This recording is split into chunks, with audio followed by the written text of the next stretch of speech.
तो शुरू करते हैं topic second law of thermodynamics. पहले ये बताते हैं पहले सेकंड लॉ क्यों आया है। अगर आपको फर्स्ट लॉ में सब कुछ मिल जा रहा है तो सेकंड लॉ का कोई इंपॉर्टेंस नहीं देते हम लोग। मान के चलो हम लोग फर्स्ट लॉ में अगर सब चीज मिल जाए तो हम लोग एक्स्ट्रा क्यों पढ़ेंगे सेकंड लॉ ऑफ थर्मोडायनेमिक्स को। तो इसके लिए हम लोग को जानना पड़ेगा कि फर्स्ट लॉ में कुछ लिमिटेशन था। क्या था? कुछ लिमिटेशन था, तभी हम लोग को सेकंड लॉ को लाना पड़ा था। ठीक है, तो उस लिमिटेशन को पहले जानेंगे तभी सेकंड लॉ को समझेंगे। तो पहले देखते हैं फर्स्ट लॉ का लिमिटेशन क्या है। Limitation of first law of thermodynamics.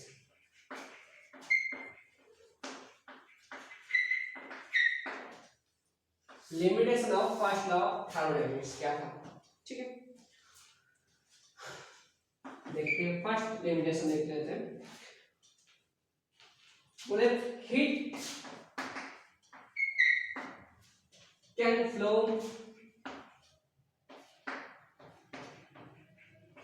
From hotter body to colder body।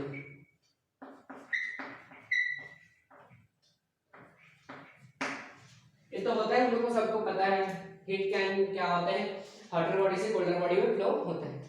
But अगर मैं ऐसे लिख दूंगा हीट कैन फ्लो, अगर मैं बोलूंगा जो colder body to hotter body में हीट फ्लो हो सकता है, ये समझना बात को नहीं हो सकता ना। कोल्डर बॉडी से हॉटर बॉडी में हीट फ्लो नहीं हो सकती। बट हम लोग को जो फर्स्ट लॉ ऑफ थर्मोडायनेमिक्स क्या बोले थे, फर्स्ट लॉ ऑफ थर्मोडायनेमिक्स के बारे में कोई इंफॉर्मेशन नहीं देते उनको। उसका कहना क्या था, बस फर्स्ट लॉ ऑफ थर्मोडायनेमिक्स में कहना ये था जो law of conservation of energy वो मेंटेन रहे, उसके बाद वो कुछ भी हो सकता है, कैसे भी हो जाए। समझ में आ रहा है कि आप लोगों में law of conservation of energy को बस बोले थे फर्स्ट लॉ ऑफ थर्मोडायनेमिक्स। तो यहाँ पर अगर मैं कोल्डर बॉडी से हॉटर बॉडी लिख दूंगा तो law of conservation of energy तो मेंटेन रहेगा ना। समझ में आया क्या बोल रहा हूँ? एनर्जी ट्रांसफर हो रहा है वो तो लॉ ऑफ कंजर्वेशन एनर्जी जो होता है उस लॉ को मेंटेन करेगा, बट अपने आप कभी ऐसे नहीं होता है। समझ में आ रहा है क्या बोल रहा हूँ मैं? अपने आप कभी नहीं होता है, कभी कोई भी कोल्डर बॉडी से हॉटर बॉडी में हीट ट्रांसफर नहीं होता है। ठीक है, दूसरा देखते हैं स्पॉन्टेनिटी, फिजिबिलिटी। फिजिबिलिटी और स्पॉन्टेनिटी,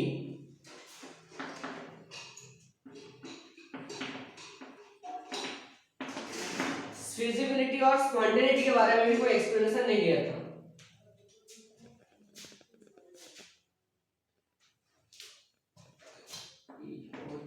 स्पॉन्टेनिटी और फिजिबिलिटी का मतलब क्या एक्चुअल में?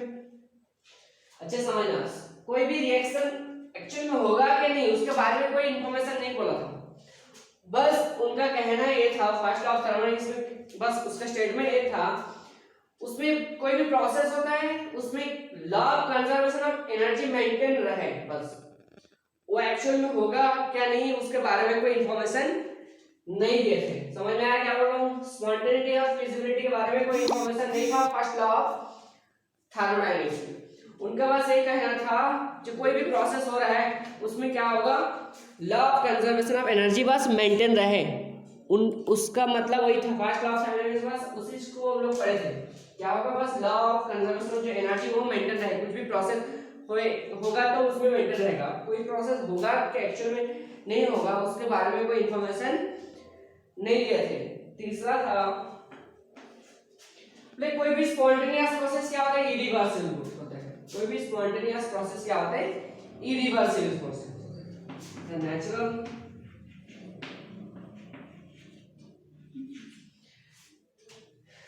नेचुरल स्पॉन्टेनियस प्रोसेस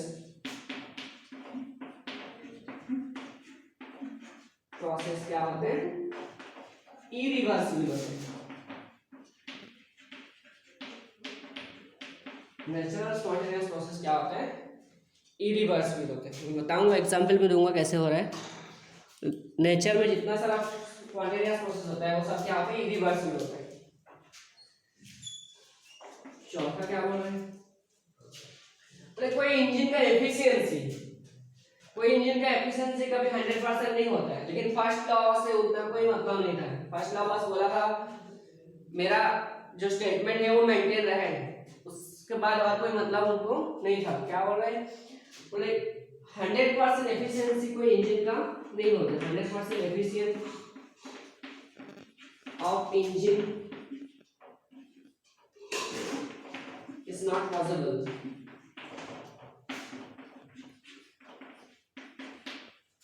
ठीक है,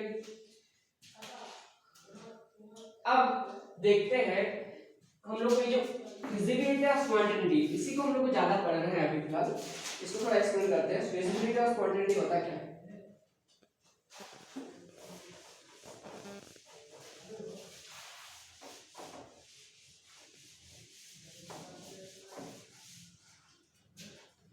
फिजिबिलिटी और स्पॉन्टेनिटी क्या होता है देख लेते हैं।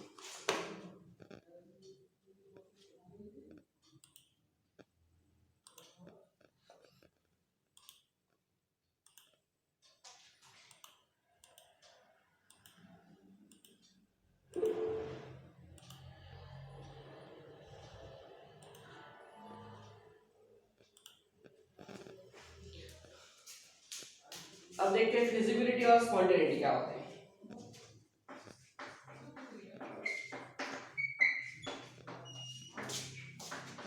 प्रोसेस किसको बोलते हैं, स्पॉन्टेनियस प्रोसेस किसको बोलते हैं पहले, ठीक है। और स्पॉन्टेनियस और एक होते हैं नॉन स्पॉन्टेनियस। पहले देखते हैं स्पॉन्टेनियस प्रोसेस किसको बोलते हैं। any process which have a tendency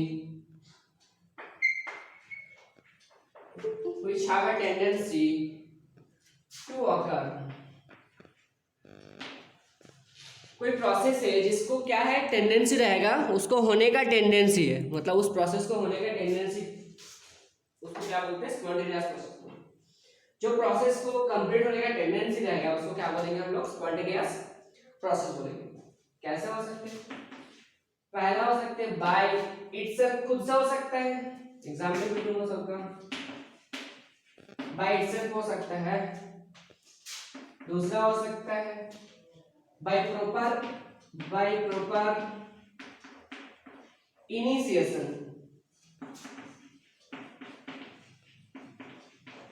by proper initiation.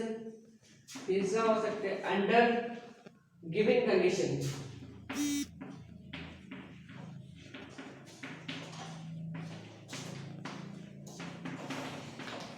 Under given condition, ठीक है। पहले बताता हूँ बाय इटसेल्फ कैसे होता है। Sugar dissolve in water। अगर वाटर में शुगर डाल दूंगा तो अपने आप घुल जाते हैं। देखो ज्यादा टाइम का रख दोगे तो क्या अपने आप घुल जाते हैं ना। शुगर द सॉल्ट को वाटर में डाल दूंगा तो क्या होगा, अपने आप घुल जाते हैं। स्पॉन्टेनियस प्रोसेस मतलब अपने आप हो रहा है, मतलब होने का टेंडेंसी है, उसका इच्छा है होने का, तब क्या हो, अपने आप हो जाएगा, ठीक है ना। क्या होता है, पढ़ने का इच्छा रखता है अपने आप पढ़ लेते हैं हम लोग। वैसे क्या होते हैं, इन लोगों को भी होने का प्रोसेस को होने का इच्छा है, वैसे प्रोसेस को क्या बोलते हैं, स्पॉन्टेनियस प्रोसेस बोलते हैं। कभी कभी क्या होता है, हम लोग को अपने आप भी हो जाते हैं, कभी कभी क्या होता है तो थोड़ा सा इनिशिएट करना पड़ता है, थोड़ा सा क्या होता है, कभी कभी देखना ना, अगर मिश्री का दाना होता है, ठीक है ना, वो अपने आप नहीं घुलते, बहुत टाइम लगता है, इसलिए हम लोग क्या थोड़ा सा उसको घोलते हैं, थोड़ा सा इनिशिएट कर देते हैं। समझ में आ रहा है क्या बोला मैं। कभी कभी क्या होता है, मिश्री का अपने आप पूरा नहीं घुलते, इसलिए हम लोग थोड़ा सा क्या स्टेयर करना पड़ता है, थोड़ा सा इनिशिएट करना पड़ता है उसको, ठीक है। और हो सकते हैं evaporation of water, of pond water बोल सकते हो। जो तालाब वगैरह का जो पानी है ना, एवापोरेट कर देते हैं अपने आप, कोई गर्म थोड़ी करते हैं उसको अलग से, नेचर में अपने आपको क्या एवापोरेट होते रहते हैं ना, ये मतलब उसको क्या बोलेंगे हम, स्पॉन्टेनियस प्रोसेस, ठीक है। नेक्स्ट देखते हैं, जैसे मेल्टिंग ऑफ आइस अपने आप होता है क्या? होता है नहीं अपने आप? आइस को रख दो नेचर में क्या हो जाता है? मेल्ट हो जाते हैं ना, उसको हम लोग अलग से हीट नहीं देना पड़ता है ना, मतलब अपने आप हो रहा है। सबको क्या बोलेंगे हम लोग? स्पॉन्टेनियस प्रोसेस बोलेंगे, ठीक है। जैसे non spontaneous process,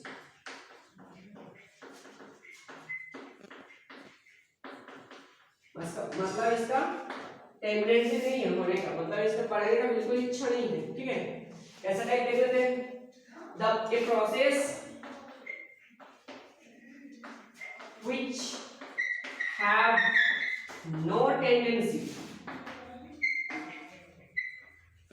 to occur, इस कोई प्रोसेस जिसका होने की कोई इच्छा नहीं है, क्या कहने से अपने आप तो कभी होगा ही नहीं, by itself, by proper initiation,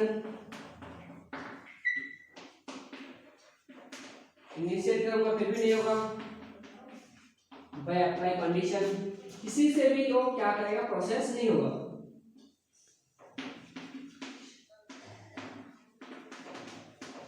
किसी से भी क्या होगा? प्रोसेस नहीं होगा, उसको क्या बोलेंगे हम लोग? नॉन स्पॉन्टेनियस प्रोसेस, ठीक है। आप देखते हैं, बोले तो नॉन स्पॉन्टेनियस कभी होगा ही नहीं क्या?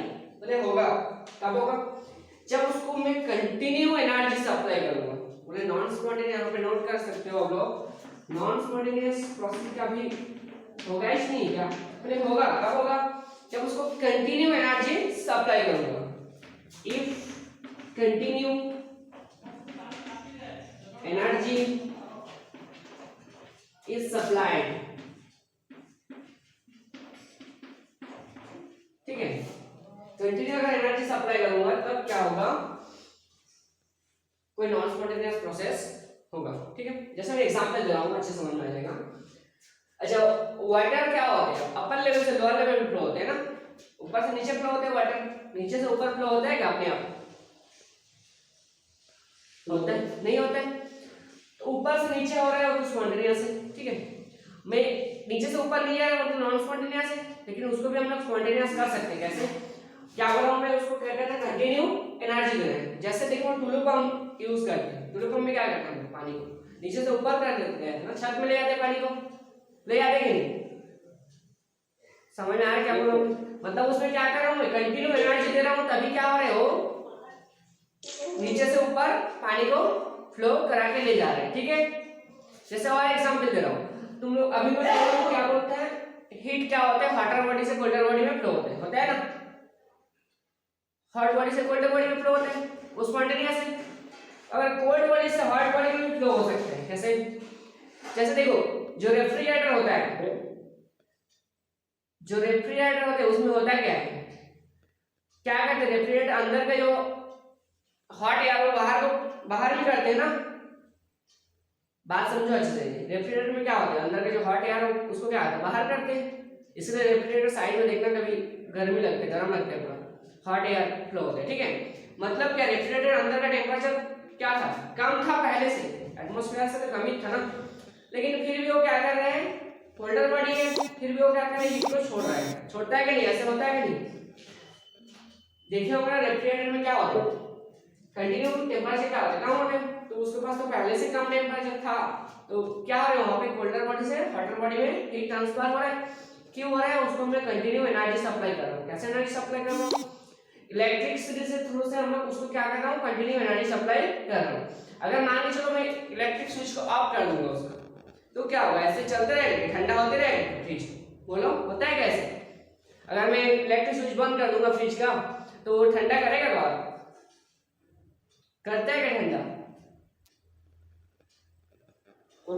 नहीं करते। मतलब क्या? कंटिन्यू अगर एनर्जी सप्लाई करूंगा तभी वो स्पॉन्टेनियस, अदरवाइज नहीं है। समझ में आया सबको?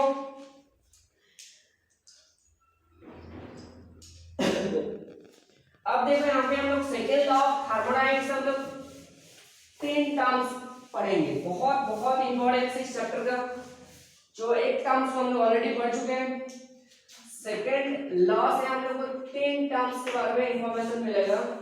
क्या क्या है? फर्स्ट टर्म्स है एंथैल्पी, अरे इस तीन टर्म्स का थ्रू से हम लोग ये भी बताएंगे कोई प्रोसेस स्पॉन्टेनियस क्या है, स्पॉन्टेनियस नहीं है। कैसे देखो, कोई हम लोग को क्या होता है ठोस सबूत चाहिए ना उसको स्पॉन्टेनियस बोलने के लिए, तो हम लोग ऐसे देख के तो नहीं बोल सकते ना स्पॉन्टेनियस है कि नहीं, तो उसको हम लोग कहां से मिलेंगे, ये तीनों टर्म्स बताएंगे, उस टर्म्स का थ्रू से हम लोग कोई प्रोसेस को एक्सप्लेन करेंगे, कोई प्रोसेस स्पॉन्टेनियस है क्या नहीं। समझ में क्या बोल रहा हूं, ऐसे देख के तो नहीं बोल सकते हो रहा है कि नहीं, तो हम लोग को कोई पर्टिकुलर एविडेंस चाहिए उसको बोलने के लिए स्पॉन्टेनियस है क्या नहीं है। तो उसके लिए हम लोग जो तीन टर्म्स लिखूंगा जो बहुत बहुत इंपॉर्टेंट है, इस तीन टर्म्स का थ्रू से हम लोग बताएंगे कोई भी प्रोसेस स्पॉन्टेनियस है क्या नहीं। फर्स्ट टर्म है एंथैल्पी, जिसको H से डिनोट किया जाता है, इसको ऑलरेडी हम लोग पढ़ चुके हैं, ठीक है। दूसरा टर्म है एंट्रोपी, जिसको A से डिनोट करते हैं, इसको पढ़ेंगे हम लोग।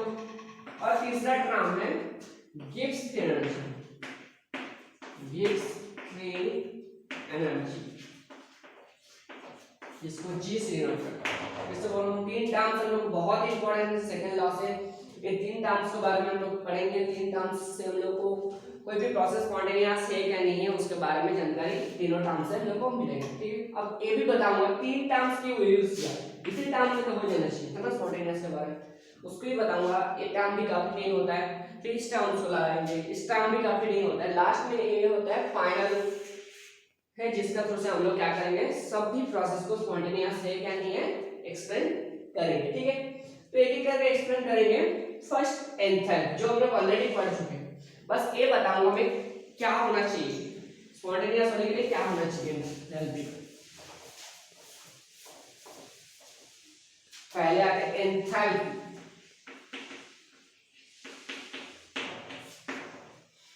क्या होना चाहिए स्पॉन्टेनियस होने के लिए।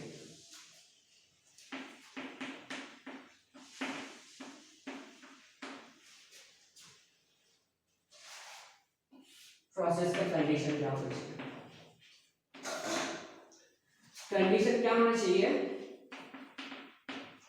Change in enthalpy, change in enthalpy को क्या होना चाहिए स्पॉन्टेनियस होने के लिए नेगेटिव होना चाहिए। क्या होना चाहिए स्पॉन्टेनियस प्रोसेस के लिए चेंज इन एंथैल्पी नेगेटिव होना चाहिए। स्पॉन्टेनियस प्रोसेस के लिए चेंज इन एंथैल्पी क्या होना चाहिए नेगेटिव होना चाहिए। आई मीन रिएक्शन में हीट को क्या करना चाहिए रिलीज करना चाहिए। फिर से समझा रहा हूं, समझना। पूरे स्पॉन्टेनियस प्रोसेस के लिए क्या होना चाहिए डेल्टा H को नेगेटिव होना चाहिए, आई मीन एनर्जी चेंज जो हो रहा है नेगेटिव होना चाहिए, एंथैल्पी चेंज नेगेटिव होना चाहिए। आई मीन क्या करेगा सिस्टम एनर्जी रिलीज करेगा, आई मीन इसको क्या बोलते हैं एक्सोथर्मिक प्रोसेस होना चाहिए। एक्सोथर्मिक प्रोसेस होगा तभी प्रोसेस क्या होगा स्पॉन्टेनियस होगा, एक्सोथर्मिक प्रोसेस होगा तभी क्या होगा रिएक्शन स्पॉन्टेनियस होगा, ठीक है। यहां तक समझ में आया। स्पॉन्टेनियस पहला कंडीशन क्या बोल रहा है एंथैल्पी से, एंथैल्पी चेंज क्या होना चाहिए नेगेटिव होना चाहिए, आई मीन एक्सोथर्मिक रिएक्शन होगा तभी कोई भी रिएक्शन क्या होगा स्पॉन्टेनियस होगा, कोई भी प्रोसेस क्या होगा स्पॉन्टेनियस होगा। अगर डेल्टा H पॉजिटिव हो जाती है मान के चलो, आई मीन एंडोथर्मिक रिएक्शन, इसको क्या बोलेंगे नॉन स्पॉन्टेनियस, नॉन स्पॉन्टेनियस। अगर पॉजिटिव हो जाते हैं उसको क्या बोलते हैं नॉन स्पॉन्टेनियस बोलते हैं, ठीक है। इतना समझ में आ गया सबको। एंथैल्पी को क्या होना चाहिए नेगेटिव होना चाहिए तब स्पॉन्टेनियस होगा, और अगर पॉजिटिव आ जाए तो क्या होगा नॉन स्पॉन्टेनियस होगा। इतना समझ में आ गया सबको। Yes sir. अब देखो यहाँ पे क्या होता है, मैं बोला हूँ पहला कंडीशन पे अगर हम लोग को सब कुछ मिल जाता है, सब कुछ इंफॉर्मेशन मिल जाता है, दूसरा लाने की जरूरत नहीं पड़ता था। क्यों पढ़ेंगे हम लोग, अगर पहला में सब कुछ इंफॉर्मेशन मिल जाते तो दूसरा पढ़ने की जरूरत नहीं पड़ता था। तो देख लेते हैं पहला में कहाँ कमी है, ठीक है। मान लीजिए आइस से वाटर हो रहा है, आइस से वाटर हो रहा है, इसमें एंथैल्पी क्या होता है डेल्टा H क्या होता है। आइस से वाटर होते तो हीट क्या रिलीज करते हैं क्या गेन करते, रिलीज करते हैं क्या गेन करते, क्या करते बोलो। आइस को हीट क्या होना पड़ेगा देना पड़ेगा तभी तो वाटर हो जाएगा ना, गेन करते। समझ में आया कि नहीं पहले बताओ। आइस को हीट दूंगा तभी तो वाटर हो जाएगा ना। अब हीट वो कहां से ले रहा है उससे मतलब नहीं है, एटमॉस्फेयर से लेते हैं एक्चुअल में, लेकिन आइस को हीट मिलते तभी तो वाटर नहीं जाते है ना। समझ में आया इतना? मतलब गेन कर रहे हैं तो डेल्टा एच क्या होगा? Positive. Yes very good, positive आ रहा है। तो प्रोसेस क्या होना चाहिए? प्रोसेस क्या होना चाहिए? स्पॉन्टेनियस होना चाहिए, नॉन स्पॉन्टेनियस होना चाहिए, है कि नहीं? हम लोग क्या बोला, स्पॉन्टेनियस का कंडीशन क्या था? डेल्टा एच पर नेगेटिव होना चाहिए था कि नहीं? और नॉन स्पॉन्टेनियस मतलब डेल्टा एच पॉजिटिव होता है। बट यहाँ पे हम लोग देख रहे हैं आइस से वाटर जब होता है हीट क्या करते हो? गेन करते, तभी तो होते हैं वाटर आइस से। तो अगर हीट गेन करेगा तो डेल्टा एच क्या होगा? पॉजिटिव होगा। डेल्टा एच पॉजिटिव मतलब क्या होना चाहिए? Non spontaneous. लेकिन ऐसा होता है क्या? आइस से वाटर क्या होता है? अपने आप हो जाते हैं ना, होता है कि नहीं? समझ में आ रहा है क्या बोल रहा हूं मैं? Yes sir. मतलब ये स्पॉन्टेनियस है बट एंथैल्पी इसको एक्सप्लेन नहीं कर पा रहे। बात समझ में आया क्यों मैं दूसरा टर्म्स का लाने के लिए बात कर रहा था?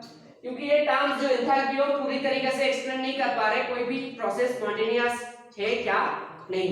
तो ये स्पॉन्टेनियस है,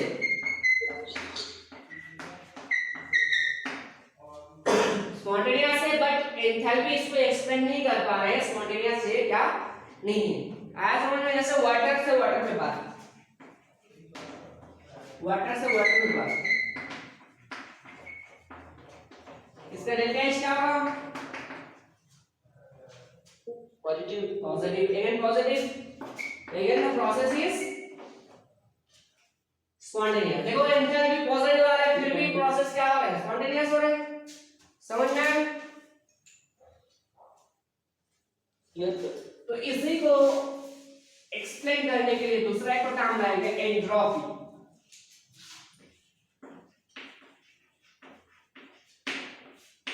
एंट्रोपी मतलब रैंडमनेस ऑफ द सिस्टम।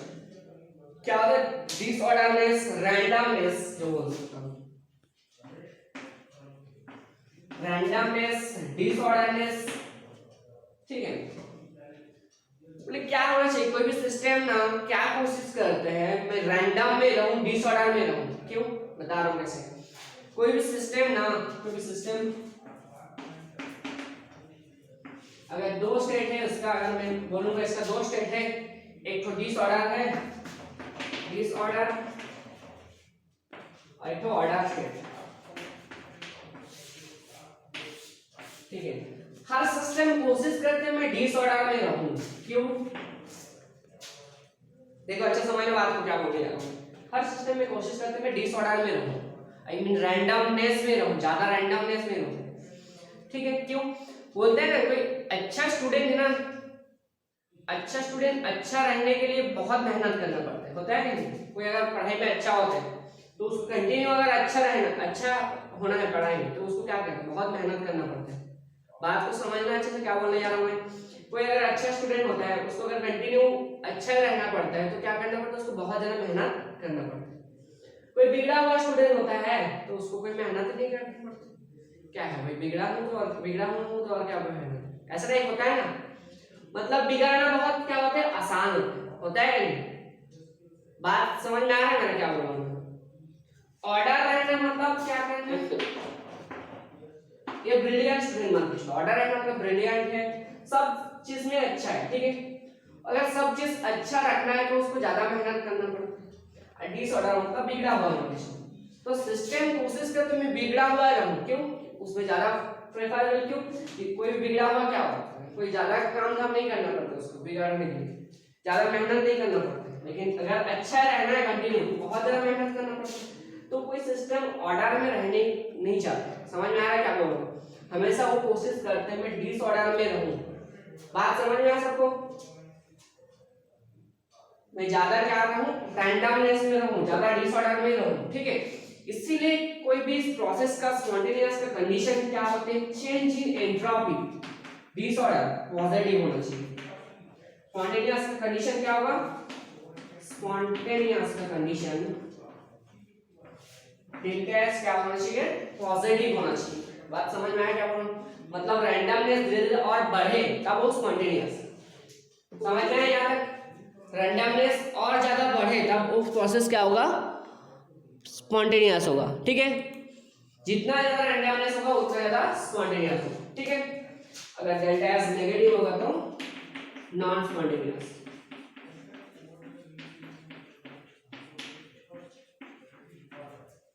यहां तक समझ में आया सबको? जितना ज्यादा मॉलिक्यूल रैंडम है, जितना ज्यादा दौड़ भाग करेगा उसका क्या होगा, एंट्रोपी भी ज्यादा होगा, ठीक है। अब देखो जो हम लोग एंथैल्पी से एक्सप्लेन नहीं कर पाए थे कुछ चीज को, उसको मैं एंट्रोपी से एक्सप्लेन कर रहा हूं, कैसे देखिए।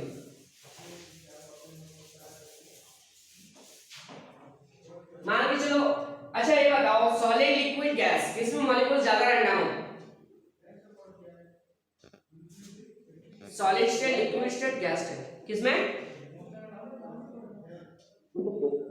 गैसियस स्टेट में मॉलिक्यूल्स क्या सबसे ज्यादा रैंडम होते हैं, सबसे ज्यादा फ्री रहते हैं, इसलिए ज्यादा रैंडम होते हैं। उसके बाद लिक्विड और सबसे कम क्या होते हैं, सॉलिड होते हैं, ठीक है। अब यहाँ पे हम लोग क्या किए थे, आइस से वाटर लिए थे, जिसमें डेल्टा एच क्या था, पॉजिटिव था। इस हिसाब से क्या है, नॉन स्पॉन्टेनियस है। अगर इसका मैं डेल्टा एस निकालूं, डेल्टा एस क्या होगा, पॉजिटिव होगा कि नेगेटिव होगा, समझ के बोलना अच्छे से। आइस से वाटर हो रहा है, आइस यस पॉजिटिव होगा क्योंकि आइस सॉलिड में ना, सॉलिड से लिक्विड में जा रहा है, रैंडमनेस बढ़ रहा है, तो डेल्टा एस क्या हो रहा है, पॉजिटिव हो रहा है। देखो अच्छे समझ में आया, ये वाला कंडीशन बोल रहा है स्पॉन्टेनियस नहीं है, नॉन स्पॉन्टेनियस, बट ये वाला कंडीशन क्या कर दे रहा है, प्रूव कर दे रहे हैं स्पॉन्टेनियस से। समझ में आ रहा है अभी, ठीक है।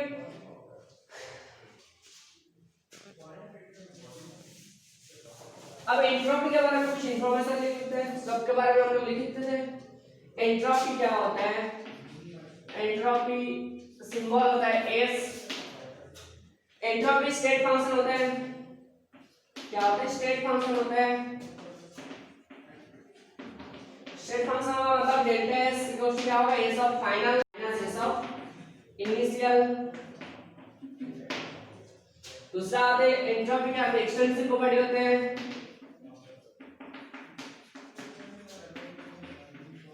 कोई भी स्टेट फंक्शन होता है मतलब उसका चेंज इन साइक्लिक प्रोसेस क्या होगा बताओ जल्दी, जीरो होता है।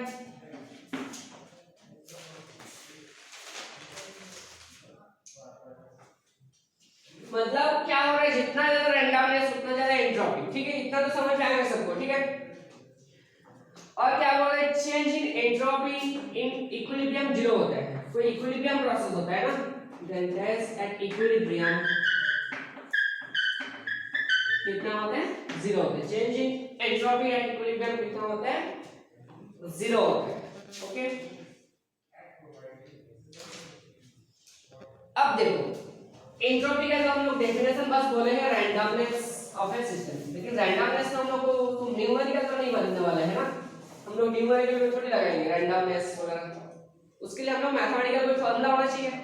बात समझ में आ रहा है क्या बोल रहा हूं मैं? जैसे एंथैल्पी का था delta H equals to delta U plus B delta B, ऐसे था।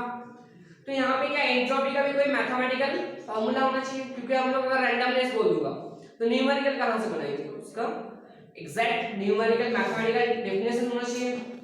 तो क्या होता है मैथमेटिकल फार्मूला इसका,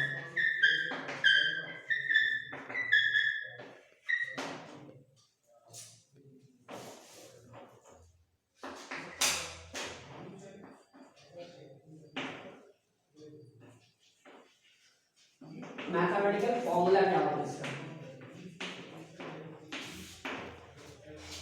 change in entropy delta S equals to होता है, change in entropy delta S equals to होता है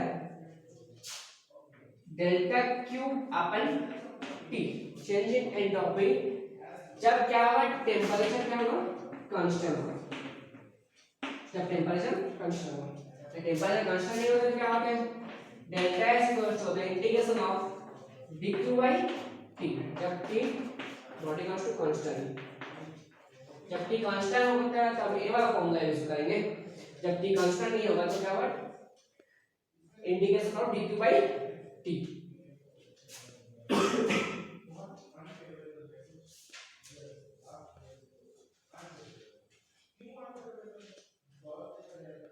यहां सबको समझ में आ गया डेफिनेशन इसका मैथमेटिकल फार्मूला, ठीक है। अब आइसोलेटेड सिस्टम, आइसोलेटेड सिस्टम समझना बात अच्छे से। आइसोलेटेड सिस्टम किसको बोलते हैं, कौन बताएगा? आइसोलेटेड हीट एक्सचेंज नहीं होता है, हीट और मास कुछ एक्सचेंज नहीं हो रहे, ठीक है। मतलब वो सिस्टम के अंदर ही लिमिटेड है, सराउंडिंग के साथ कोई रिलेशन उसका नहीं है। समझ में आ रहा है बात? मतलब वो सिस्टम में ही है, सराउंडिंग में साथ कोई हीट एक्सचेंज नहीं कर रहा है। तब हम लोग ऐसे लिख सकते हैं, for spontaneous process, for spontaneous process क्या लिखेंगे? डेल्टा एस सिस्टम को क्या होना चाहिए? ग्रेटर देन 0 होना चाहिए, आई मीन पॉजिटिव होना चाहिए। समझ में आया? यहाँ पे तो सराउंडिंग का कोई नाम नहीं है यहाँ पे, क्यों? क्योंकि आइसोलेटेड सिस्टम में सराउंडिंग के साथ कोई इसका रिलेशन नहीं है, सराउंडिंग के साथ इसका कुछ नहीं है, क्योंकि आइसोलेटेड मतलब बस सिस्टम में ही है, सराउंडिंग नहीं है, ठीक है। अगर मैं आइसोलेटेड सिस्टम नहीं लिखूंगा, क्या लिखूंगा मैं? Non isolated system. मान लीजिए नॉन आइसोलेटेड सिस्टम। अब यहाँ पे दोनों टर्म्स आ जाएगा, क्या क्या आएगा बोलो? System and surrounding, yes, system and surrounding दोनों आएगा। आई मीन यहाँ पे हम लिखेंगे हम लोग डेल्टा एस सिस्टम, तो हम लोग देखो सिस्टम को देख के भी नहीं बोलेंगे स्पॉन्टेनियस, और सराउंडिंग को भी देख के स्पॉन्टेनियस नहीं बोलेंगे। हम लोग दोनों को सम करके देखेंगे उसका वैल्यू क्या आ रहा है, पॉजिटिव आ रहा है कि नेगेटिव आ रहा है। फिर से बोलो, देखो जब सिस्टम का ओनली सिस्टम देख रहे थे, अब जब सिस्टम सराउंडिंग दोनों आ रहा है तब हम लोग अलग अलग से एक को नहीं देखेंगे, दोनों को सम करेंगे। आई मीन क्या होगा? System plus delta S surrounding, जिसको क्या बोलते हैं? डेल्टा एस यूनिवर्स बोलते हैं, डेल्टा एस टोटल और डेल्टा एस यूनिवर्स बोलते हैं, और डेल्टा एस टोटल भी बोलते हैं, ठीक है। इसको क्या होना चाहिए? आप ग्रेटर इक्वल्स टू 0 होना चाहिए। अब इसका स्पॉन्टेनियस का कंडीशन क्या होगा? कंडीशन क्या होगा? डेल्टा एस टोटल और डेल्टा एस यूनिवर्स को ग्रेटर देन 0 होना चाहिए। बात समझ में आया यहाँ पे? ओके,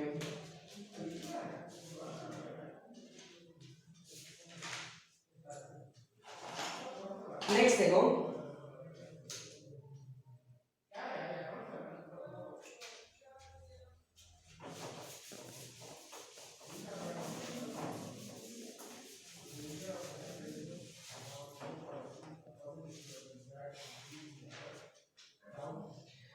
रिवर्सिबल प्रोसेस में एंट्रोपी निकालना। रिवर्सिबल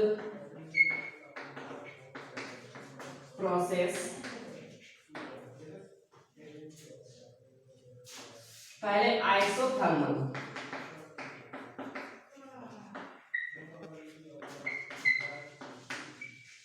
पहले क्या? आइसोथर्मल प्रोसेस, ठीक है। समझना बात अच्छे से। यहाँ पे आइसोथर्मल प्रोसेस किसको बोलते हैं? टेम्परेचर कांस्टेंट होता है, टेम्परेचर कांस्टेंट। यहाँ पे आप समझो अच्छे से। आंसर है सिस्टम मेरा कोई, ठीक है, इसका टेम्परेचर T है, बाहर का टेम्परेचर भी T है, क्योंकि टेम्परेचर कांस्टेंट आते हैं, ठीक है। अब मान लीजिए मैंने ये क्या किया, सराउंडिंग में थोड़ा सा हीट दे दिया, dq हीट दे दिया, ठीक है, थोड़ा सा हीट सराउंडिंग में दिया है जिसका वैल्यू है dq, ठीक है। ये तुरंत क्या करेगा? सराउंडिंग इसको dq दे देगा, क्योंकि टेम्परेचर को कांस्टेंट रखना है, तो हीट क्या होगा? कम ज्यादा नहीं होना चाहिए ना। बात समझ में आ रहा है क्या बोल रहा हूं? तो तुरंत क्या होगा? ये भी इसको हीट दे देगा, ठीक है। तो डेल्टा एस सिस्टम क्या होगा? डेल्टा एस सिस्टम होगा, सिस्टम क्या कर रहा है? हीट दे रहा है ना, हीट दे रहा है ना, क्या नहीं? सिस्टम हीट दे रहा था, तो इसलिए यहाँ पे क्या लगा रहा हूं? Minus, minus dq by T. Delta S surrounding, surrounding क्या कर रहा है? हीट को एक्सेप्ट कर रहे हैं, तो क्या होगा? Plus dq by T. यहां तक समझ में आया? सिस्टम क्या कर रहा है? हीट को रिलीज कर रहा है, इसलिए माइनस dq बाई टी। हम लोग को पता है डेल्टा एस का फार्मूला dq बाई टी होता है, तो यहां पर भी डेल्टा एस सराउंडिंग क्या होगा? सराउंडिंग हीट को एब्जॉर्ब कर रहा है, इसलिए प्लस dq बाई टी। अब डेल्टा एस टोटल कितना होगा तुम लोग बताओ? डेल्टा एस टोटल कितना होगा? Delta S system plus delta S surrounding, तो वैल्यू पुट करूंगा तो माइनस dq/t प्लस dq/t यानी कितना आ रहा है 0। सिस्टम का सराउंडिंग कितना आ रहा है 0 फॉर आइसोथर्मल रिवर्सिबल प्रोसेस। ठीक है, अब आते हैं एडियाबैटिक प्रोसेस। समझना अच्छे से। यहाँ पे देखो सिस्टम और सराउंडिंग का अलग अलग से 0 आया था क्या आंसर में? सिस्टम और सराउंडिंग का अलग अलग से 0 आया था क्या? अलग अलग से जब एंट्रोपी निकाले थे तब 0 आया था क्या? नहीं आया था। देखो अलग अलग से 0 नहीं आया था, बट क्या क्या हूं जब हम लोग टोटल निकाला हूं ना तो कितना आ गया 0 आ गया। यहां तक समझ में आया सबको? अब बोला जब एडियाबैटिक लेंगे, क्या प्रोसेस एडियाबैटिक। एडियाबैटिक प्रोसेस मतलब क्या होता है? चेंज इन हीट क्या होता है? डीक्यू क्या होता है? बोलो बोलो बोलो जल्दी। डीक्यू क्या होते हैं? 0 हीट चेंज नहीं होते। तो हम लोग किसी का भी निकालो डेल्टा सिस्टम dq/t, अब प्लस माइनस कुछ भी लिख दो, क्या होगा 0 होगा। डेल्टा सराउंडिंग अगेन dq/t 0, तो डेल्टा टोटल दोनों में 0 ठीक है मान लेता हूं, बट अलग अलग से देखो जब हम लोग आइसोथर्मल लिए थे अलग अलग से 0 नहीं आया था क्या? नहीं आया था, बस टोटल किया तो 0 आया। बट अब एडियाबैटिक ले रहा हूं तो अलग अलग से भी क्या आ रहा है 0 आया। इतना समझ में आया सबको? अब आते हैं इरिवर्सिबल प्रोसेस। क्या है? जब इरिवर्सिबल प्रोसेस होगा तब क्या होगा?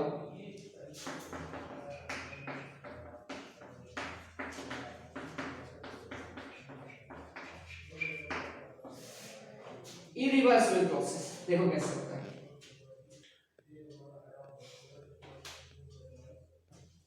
मान के चलो ये सिस्टम है मेरा, इसका टेम्परेचर T1 है और बाहर का टेम्परेचर T2 है। ठीक है, अब यहाँ पे टेम्परेचर डिफरेंस आ गया, समझना अच्छे से बात को। टेम्परेचर का डिफरेंस है, ये अगर इसको dq हीट देगा तो इसको ये dq वापस नहीं करेगा। समझ में आ रहा बात क्या बोलो मैं? आया कि नहीं समझ बताओ पहले।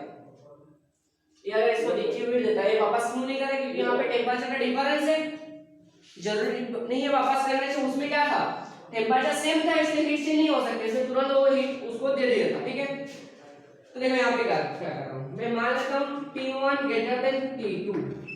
ठीक है, T1 ग्रेटर देन T2, तो डेल्टा सिस्टम क्या होगा बताओ? सिस्टम क्या कर रहा है? हीट को छोड़ रहा है, तो माइनस dq बाय क्या होगा बोलो?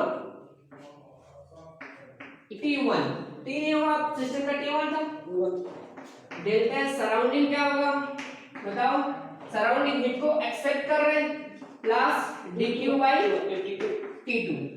टोटल क्या होगा? डेल्टा एस टोटल होगा minus dq by T1 plus dq by T2। उसके बाद कैंसिल कर लेते हैं, 0 नहीं होगा। T1 T2 सेम थोड़ी है, 0 हो जाएगा। समझ में आया कहां गलती हो रहा है आपको? T1 T2 सेम थोड़ी है, 0 हो जाएगा। dq कॉमन ले लेते पहले, dq कॉमन ले लेता हूं, इसको पहले लिखता हूं 1 by T2 minus 1 by T1, तो dq common T1 T2 LCM T1 minus T2, T1 minus T2। ठीक है, अब देखो क्या हो रहा है। अब ये बताओ इसका जो वैल्यू आएगा पॉजिटिव आएगा कि नेगेटिव आएगा? हम लोग तो शुरू में लिखे थे T1 is greater than T2 लिखे थे ना। अब बताओ इसका वैल्यू पॉजिटिव आएगा कि नेगेटिव आएगा? इसका वैल्यू क्या आएगा? पॉजिटिव आएगा। यस पॉजिटिव आ रहा है, तो डेल्टा एस टोटल क्या होगा? ग्रेटर देन 0 होगा। ठीक है, आया समझ में?